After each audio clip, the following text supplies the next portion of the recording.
mereka akan diambil serius oleh pihak ketiga. Pihak ketiga ni bukan Ministry of Health, bukan KKM Singapore, okey.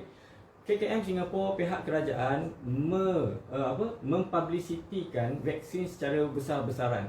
Tapi sebarang tindak balas kesan sampingan daripada vaksin ini boleh dilaporkan dan akan disiasat oleh pihak ketiga, bukan disiasat oleh pihak yang membuat suntikan.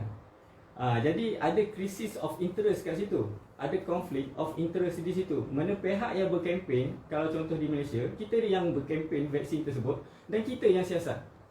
Jadi kat mana kita nak ada rasa tahap ketulusan yang tinggi dalam hal ini. Dan kita dapat lihat di negara-negara luar banyak kesan laporan sampingan, laporan kesan sampingan dilaporkan dan ada tindakan. Contoh di Singapura telah ada sejumlah 500,000 $500,000 Singapura telah dibayar kepada mangsa-mangsa yang mengalami kesan sampingan tu.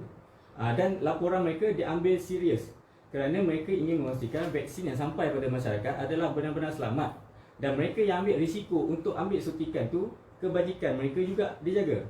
Dan data ini dibincangkan dalam parlimen di Singapura kerana parlimen di Singapura tak kena tutup.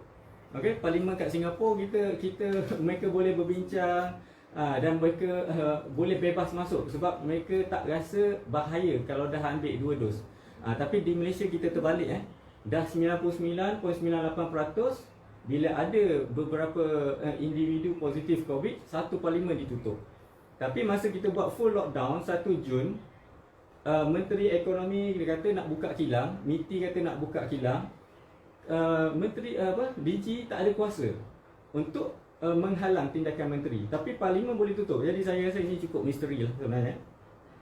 Dan di Singapura, pihak yang menyiasat adalah pihak mempunyai latar belakang dalam imunologi, neurologi, masalah saraf, dan juga pihak yang memang pakar dalam infectious disease. Mereka ini pihak ketiga yang menyiasat, bukan pihak yang mempromosikan vaksin itu sendiri. Jadi sekarang dalam keadaan kita yang ada wabak ni, wabak diisytiharkan oleh pihak KKM atas kuasa DG. So bila kita diisytiharkan berada dalam kawasan wabak, DG adalah pihak yang paling berkuasa dalam Akta Penyakit Berjangkit. Dan saya telah dengar ura-ura dulu masa zaman dalam Jun 2020 dah ada ura-ura untuk buat darurat.